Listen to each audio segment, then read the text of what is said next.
மறந்துடாதீங்க. வெடிகாலில் 7:20க்கு தாயார் செத்து போகிறாங்க. 8:10க்கு தன்னுடைய தனி அதிகாரி PSOவை கூப்பிட்றாரு.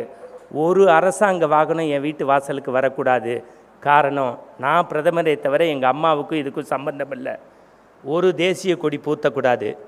என் PSO யாரும் கூட நிற்கக்கூடாது. தானே தோல் தூக்குறாரு, இடுகாட்டுக்கு போகிறாரு, கடைசி காரியத்தை பண்ணார். 3:30க்கு குளிக்கிறாரு, 5 மணிக்கு புறப்பட்டார்.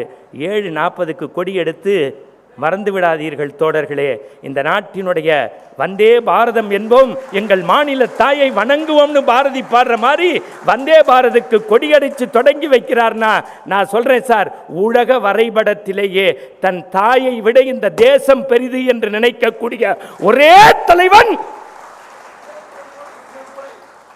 சும்மா நம்ம வரோம் கைத்தட்டு போயிட்டோன்னு இல்லை, இந்த தேசத்தை பற்றி நீங்கள் நினச்சி பாருங்க சார்.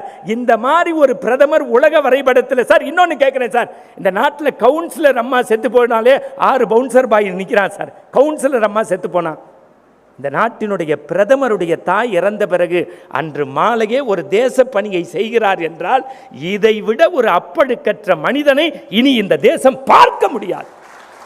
அதானே உண்மை.